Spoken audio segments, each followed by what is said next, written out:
যখনই আমাদের জিলহজ মাস আসে, যখনই কুরবানির সিজন আসে, নাস্তিক পাড়া থেকে, শাহবাগ থেকে, ওই যে পশ্চিমবঙ্গ থেকে আওয়াজ আসে যে কুরবানির নামে পশু হত্যা বন্ধ করা হোক। আওয়াজ আসে কি আসে না? আসে কি আসে না? কিন্তু তাদেরকে স্পষ্ট বলতে চাই, হাজার বছরের সংস্কৃতির নামে যেই অসংস্কৃতি তোমরা পহেলা বৈশাখে পালন করো, পহেলা বৈশাখের নামে যে ছোট্ট ছোট্ট ইলিশ সরকারি আইনেও যেটা নিষিদ্ধ, তোমরা দৌড়ে শাহবাগের মধ্যে, পশ্চিমবঙ্গের মধ্যে, ওপার বাংলার মধ্যে যে সমস্ত ইলিশ তোমরা পান্তাবাদের সাথে খাও, যে সমস্ত ইলিশ তোমরা নদীর থেকে আনো, ওই ইলিশের প্রাণ হত্যা করো। তোমাদের প্রতি আমার স্পষ্ট বার্তা হচ্ছে, আমাদেরকে কুরবানির নামে পশু হত্যা বন্ধ করার আগে তোমাদের পহেলা বৈশাখের নামে এই ইলিশ হত্যা বন্ধ করতে হবে। প্রিয় উপস্থিতি, তাদের প্রতি আমাদের খোলা চিঠি হলো, আমাদের স্পষ্ট বার্তা হলো, আরে আমাদেরকে কুরবানির নামে পশু হত্যা বন্ধ করার আগে শাহবাগের অলিতে গলিতে প্রত্যেকটা রেস্টুরেন্টে, যে সমস্ত রেস্টুরেন্টে চাইনিজ চলে, এই চলে সেই চলে, কাবাব চলে, কাচ্চি চলে, ওই রেস্টুরেন্টগুলিকেও বন্ধ করতে হবে। প্রিয় উপস্থিতি, আমাদের স্পষ্ট বার্তা হচ্ছে 2014 সাল থেকে বিজ্ঞান প্রমাণ করেছে যে এই জমিনের মধ্যে যতগুলো গাছপালা আছে প্রত্যেকটা গাছপালার জীবন আছে। সুতরাং তোমরা যে শাকসবজি খাও, তোমরা যে ভাত খাও, ওই ভাতের যে দান আছে, ওই দানের যে গাছ আছে, ওই চাউলেরও জীবন আছে। যে শাকসবজি খাও, ওই শাকেরও জীবন আছে। সুতরাং তোমরা এগুলো খেয়ে বেঁচে থাকার নামে প্রাণী হত্যা বন্ধ করো, আমাদেরকে উপদেশ দেওয়ার আগে। প্রিয় উপস্থিতি, আমাদের কাছে খবর এসেছে বিজেপি সরকার ভারতে নতুন ক্ষমতায় আসার পর কুরবানি দেওয়া ভারতের মধ্যে নিষিদ্ধ করেছে। করেছে কি করে নাই? করেছে কি করে নাই? বিজেপি সরকার কুরবানিকে নিষিদ্ধ করেছে। তোমাদেরকে আমরা আমাদের ইতিহাস মনে করে দিতে চাই, এই মুসলিমবঙ্গের মধ্যে, এই বাংলার মধ্যে সর্বপ্রথম ইসলাম এসেছিল সাহাবাদের জমানায়। এরপরে দ্বিতীয় ধাপে যখন ইসলাম এসেছে, সেটা হচ্ছে শাহজালালের তরবারির আগায় করে, শাহজালালের তরবারির মাথায় করে। সেই ইতিহাস তোমাদেরকে মনে রাখা উচিত যে শাহজালাল রহমতুল্লাহ আলাইকে এই জমিনে আল্লাহ তাআলা পাঠিয়েছেন শুধুই মাত্র এক কুরবানিকে, বুরহানুদ্দিন কুরবানিকে উল্লেখ করে। সুতরাং প্রিয় ভাইরা আমার, বন্ধুরা আমার, তাদের হুঙ্কার শুনে, তাদের এই অপবাদ শুনে আমাদেরকে থেমে থাকা চলবে না। তাদেরকে আমাদেরকে বলে দিতে হবে, শাহজালাল রহমতুল্লাহ আলাইহির মতো বুরহানুদ্দিনের কুরবানির মাধ্যমে যদি বাংলাদেশে ইসলাম প্রতিষ্ঠা হয়, তাহলে আবার যদি কেউ কুরবানির নামক এই ইতিহাসটাকে, এই ইবাদতটাকে, মুসলিমদের এই সংস্কৃতিটাকে বন্ধ করতে চায়, তাহলে আবার যে লালকেল্লা মুসলমানরা ইন্ডিয়াতে তৈরি করেছে, যে বাবরি মসজিদ মুসলমানরা তৈরি করেছিল, সেই লালকেল্লায় আবার মুসলিমরা শাসন করবে, সেই বাবরি মসজিদে আবার মুসলমানরা সালাত আদায় করবে, তাহাজ্জুদ পড়বে ইনশাআল্লাহ। আলহামদুলিল্লাহিল্লাযী হাদানা লিহাযা ওয়া মা কুন্না লিনাহতাদিয়া লাউলা আন হাদানা আল্লাহ।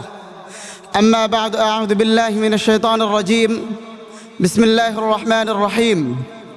লা ইয়ানালাল্লাহা লুহুমুহা ওয়ালা দিমাউহা ওয়ালাকিন ইয়ানালুহুত তাকওয়া মিনকুম। সাদাকাল্লাহুল আযীম। অধ্যকার আয়োজিত দাশিরদিয়া নওয়াজে ইসলামিয়া মাদ্রাসার মাসিক বক্তৃতা সেমিনারে উপস্থিত মুহতারাম উস্তাজ, বিজ্ঞ বিচারক, পাঠাগার পরিচালক এবং আমার সামনে এক জায়গায় ইলমের মৌমাছিরা, সকলকে জানাচ্ছে আমার পক্ষ থেকে আন্তরিক মোবারকবাদ। প্রিয় ছাত্র ভাইয়েরা, এই সপ্তাহে পাঠাগার কর্তৃক আমার বিষয়বস্তু ছিল কুরবানির ইতিহাস, গুরুত্ব, ফজিলত এবং নাস্তিকদের প্রতি মুসলিমদের খোলা চিঠি। আল্লাহ তাআলা চাহেন তো এই বিষয়ের উপরে আলোচনা করার চেষ্টা করবো ইনশাআল্লাহ। প্রিয় উপস্থিতি, কুরবানি কি? কুরবানির শাব্দিক অর্থ হচ্ছে নৈকট্য লাভ করা। আমাদের ভাষায় কুরবানি বলা হয় জিলহজ মাসের 10, 11, 12 এই 3 দিনে আল্লাহ তাআলার নৈকট্য লাভের জন্য নির্দিষ্ট কোনো পশুকে আল্লাহ তাআলার নৈকট্য লাভের জন্য কুরবানি করা। প্রিয় উপস্থিতি, রাসূলুল্লাহ সাল্লাল্লাহু আলাইহি ওয়াসাল্লামকে জিজ্ঞাসা করা হয়েছিল, ইয়া রাসূলুল্লাহ, কুরবানি কি? তখন রাসূলুল্লাহ সাল্লাল্লাহু আলাইহি ওয়াসাল্লাম জবাব দিলেন, এটি হচ্ছে তোমাদের নবী আদম আলাইহিস সালাম এবং তোমাদের জাতিপিতা ইব্রাহিম আলাইহিস সালামের সুন্নাহ। প্রিয় উপস্থিতি, এই হাদিস আমাদেরকে একটা জিনিস প্রমাণ করে, সেটা হচ্ছে যেহেতু এই সুন্নাহটা আদম আলাইহিস সালামের, তাহলে যেই দিন থেকে পৃথিবীর সূচনা হয়েছে তার কিছুদিন পর থেকেই কুরবানির সূচনা হয়েছে। প্রিয় উপস্থিতি, আদম আলাইহিস সালাম তার 2 সন্তানকে কুরবানি করেছেন, সেই ইতিহাস আমরা জানি। কিন্তু আমাদের উপরে যে কুরবানি এসেছে তা হচ্ছে ইব্রাহিম আলাইহিস সালামের কুরবানি। আল্লাহ তাআলা কুরআনুল কারীমের মধ্যে এইভাবে বলেন, ইয়া বুনাইয়া ইন্নী আরা ফিল মানাম আন্নী আযবাহুকা ফানজুর মাযা তারা। قال يا أبت افعل ما تؤمر ستجدني إن شاء الله من الصابرين।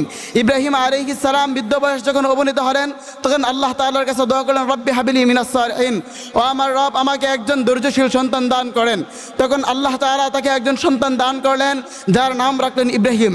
কিন্তু বৃদ্ধ বয়সে সন্তান দান করে আল্লাহ তাআলা চাইলেন নবী ইব্রাহিম আলাইহিস সালামকে আবারও পরীক্ষা করা যাক, যেভাবে তার ছোট্ট থেকে পরীক্ষা করা হয়েছিল। আল্লাহ তাআলা নবী ইব্রাহিম আলাইহিস সালামকে পরীক্ষা করলেন, স্বপ্নে দেখালেন, ও ইব্রাহিম, তুমি তোমার কলিজার টুকরাটাকে, তুমি তোমার সবচেয়ে প্রিয় বস্তুটাকে আমি রবের জন্য কুরবানি করো। ইব্রাহিম আলাইহিস সালাম তখন তার সন্তানকে বলল, ইয়া বুনাইয়া ইন্নী আরা ফিল মানাম আন্নী আযবাহুকা ফানজুর মাযা তারা। ও আমার সন্তান, ও আমার কলিজার টুকরা, আমাকে আল্লাহ তাআলা স্বপ্ন দেখিয়েছেন, আমি স্বপ্ন দেখেছি তোমাকে কুরবানি করতেছি, তোমাকে জবাই করতেছি। ছোট্ট ইসমাইল বাবার থেকে কম যান না। ইসমাইল আলাইহিস সালাম তখনই বুঝতে পেরেছিলেন, আরে যেই পিতা আমাকে বৃদ্ধ বয়সে এসে পেয়েছেন, যেই পিতা আমাকে এত মহব্বত করেন, ওই পিতা তো কোনোদিন আমাকে এমনি এমনি কুরবানি করবে না। পিতা তখন ইব্রাহিম আলাইহিস সালাম বললেন, হে আমার পিতা, আপনার উপরে যে আদেশ এসেছে আপনি তা পূরণ করেন। সাতাজিদুনি ইনশাআল্লাহু মিনাস সাবিরিন, ইনশাআল্লাহ সুম্মা ইনশাআল্লাহ আপনি আমাদেরকে ধৈর্যশীলদের মধ্যে পাবেন। তখন ইসমাইল আলাইহিস সালামকে নিয়ে ইব্রাহিম আলাইহিস সালাম যখন জবাইয়ের ময়দানে উপনীত হলেন, ইসমাইল আলাইহিস সালামকেও শুয়ে দিলেন। অথবা ইসমাইল আলাইহিস সালাম কিছু ওসিয়ত করলেন বাবার কাছে, আমার পিতা, আপনি যখন আমার গলার মধ্যে ছুরি চালাবেন তখন আমার চক্ষুটা বেঁধে নিয়েন, যেন আমার চোখের মধ্যে আপনার চোখ পড়ে মায়া না লাগে। আমার হাতগুলো বেঁধে নিয়েন, যেন আমি নড়াচড়া না করি, আপনার গায়ের মধ্যে রক্ত না পড়ে, আপনার কষ্ট না হয়। এবং আমার এই রক্তমাখা পোশাকটা আমার আম্মা জানকে দিয়েন, যেন তিনি এই পোশাক দেখে সান্ত্বনা পান। প্রিয় উপস্থিতি, অথবা ইসমাইল আলাইহিস সালামকে যখন শুয়ে দেওয়া হলো তখন আল্লাহ তাআলা আবার আসমান থেকে ডেকে বলেন, ইয়া ইব্রাহিম ক্বাদ সাদ্দাকাতার রুইয়া ইন্না কাযালিকা নাজিজুল মুহসিনিন। সুবহানাল্লাহ, কত মহব্বত করে আল্লাহ বলেন, ইয়া ইব্রাহিম, ও ইব্রাহিম, ক্বাদ সাদ্দাকাতার রুইয়া ইন্না কাযালিকা নাজিজুল মুহসিনিন, তুমি তোমার স্বপ্নকে বাস্তবায়ন করেছো, আর এমনিভাবেই আর এমনিতেই আমি আমার নেককার বান্দাদেরকে তার প্রতিদান দিয়ে থাকি।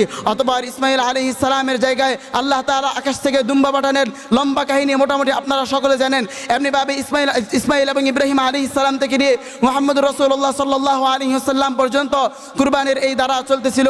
মুহাম্মদুর রাসূলুল্লাহ সাল্লাল্লাহু আলাইহি ওয়াসাল্লাম যার এই বাবদারে বলেন, কুল ইন্নাস সালাতি ওয়া নুসুকি ওয়া মাহইয়ায়া ওয়া মামাতি লিল্লাহি রাব্বিল আলামিন, নিশ্চয় আমার সালাত, আমার কুরবানি, আমার জীবন, আমার মরণ, এই সমস্ত কিছু আমার রবের জন্য।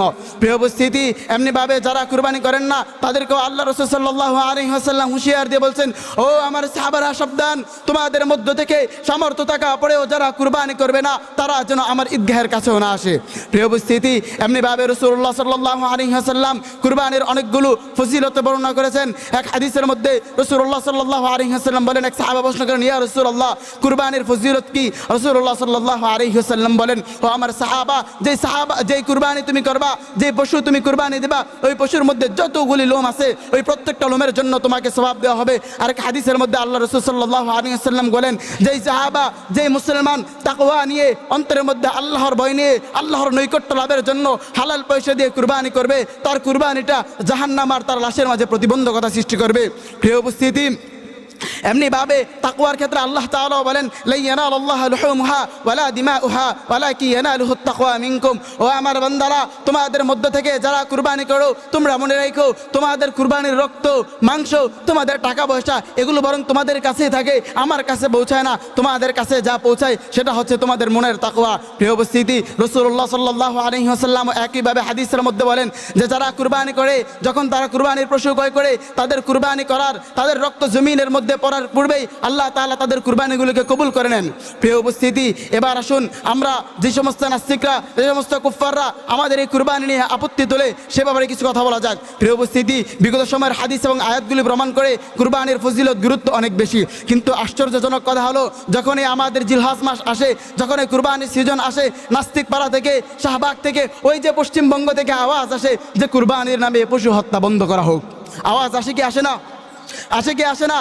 কিন্তু তাদেরকে স্পষ্ট বলতে চাই, হাজার বছরের সংস্কৃতির নামে যেই অসংস্কৃতি তোমরা পহেলা বৈশাখে পালন করো, পহেলা বৈশাখের নামে যে ছোট্ট ছোট্ট ইলিশ সরকারি আইনেও যেটা নিষিদ্ধ, তোমরা ধরে শাহবাগের মধ্যে, পশ্চিমবঙ্গের মধ্যে, ওপার বাংলার মধ্যে যে সমস্ত ইলিশ তোমরা পান্তাবাদের সাথে খাও, যে সমস্ত ইলিশ তোমরা নদীর থেকে আনো, ওই ইলিশের প্রাণ হত্যা করো। তোমাদের প্রতি আমার স্পষ্ট বার্তা হচ্ছে, আমাদেরকে কুরবানির নামে পশু হত্যা বন্ধ করার আগে তোমাদের পহেলা বৈশাখের নামে এই তো ইলিশ হত্যা বন্ধ করতে হবে।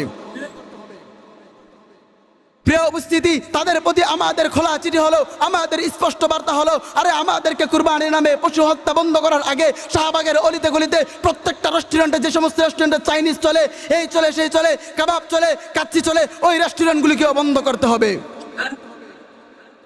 প্রিয় উপস্থিতি, আমাদের স্পষ্ট বার্তা হচ্ছে 2014 সাল থেকে বিজ্ঞান প্রমাণ করেছে যে এই জমিনের মধ্যে যতগুলো গাছপালা আছে প্রত্যেকটা গাছপালার জীবন আছে। সুতরাং তোমরা যে শাকসবজি খাও, তোমরা যে ভাত খাও, ওই ভাতের যে দান আছে, ওই দানের যে গাছ আছে, ওই চাউলেরও জীবন আছে। যে শাকসবজি খাও, ওই শাকেরও জীবন আছে। সুতরাং তোমরা এগুলোকে বেঁচে থাকার নামে প্রাণী হত্যা বন্ধ করো, আমাদেরকে উপদেশ দেওয়ার আগে।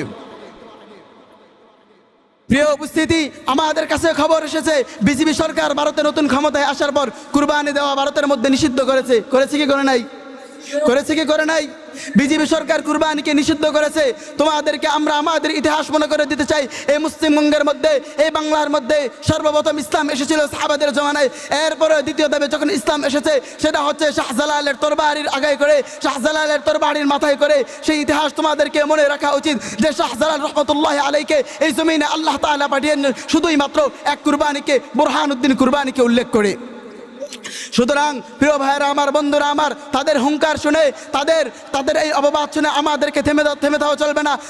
আমাদেরকে বলে দিতে হবে শাহজালাল রহমতুল্লাহ আলাইহির মতো বুরহানুদ্দিনের কুরবানির মাধ্যমে যদি বাংলাদেশে ইসলাম প্রতিষ্ঠা হয়, তাহলে আবার যদি কেউ কুরবানির নামক এই ইতিহাসটাকে, এই ইবাদতটাকে, মুসলিমদের এই সংস্কৃতিটাকে বন্ধ করতে চায়, তাহলে আবার যে লালকেল্লা মুসলমানরা ইন্ডিয়াতে তৈরি করেছে, যে বাবরি মসজিদ মুসলমানরা তৈরি করেছিল, সেই লালকেল্লায় আবার মুসলিমরা শাসন করবে, সেই বাবরি মসজিদে আবার মুসলমানরা সালাত আদায় করবে, তাহাজ্জুদ পড়বে ইনশাআল্লাহ। প্রিয় উপস্থিতি, আমাদের স্পষ্ট বার্তা হচ্ছে, তোমাদেরকে বলে দিতে চাই, একটা গরু বাচ্চা দেয় বছরে কয়টা? একটা। কোন গরু দেয় দুইটা, কোন গরু 2 বছরে দেয় একটা, কোন গরু দেয় 1 বছরে একটা। কিন্তু আমাদের এলাকায় কুকুর আছে, কুকুর বাচ্চা দেয় কয়টা? 6টা 7টা। এরপরে বছরে বাচ্চা দেয় কয়বার? 2 বার। তাহলে আমাদের কথা হলো, যেই জিনিস মুসলমানরা খায় বছরে বাচ্চা দেয় একটা, ওই জিনিস তোমার এলাকায় খোঁজ নিয়ে দেখো কয়টা আছে। আর যেই কুকুর তোমরাও খাও না, আমরাও খাই না, বছরে বাচ্চা দেয় 6টা, ওই কুকুর দেখো কয়টা আছে। সুতরাং আমাদের কথা হলো, মুসলমানরা গরু কুরবানি করে, মুসলমানরা গরু খায়। এই জন্য আল্লাহ তাআলা গরুর মধ্যে এই বারাকা দান করেছেন। এই জন্য এই গরু, এই কুরবানির জন্য আল্লাহ তাআলা এখন জমিনের মধ্যে বিস্তৃতি করে দিয়েছেন।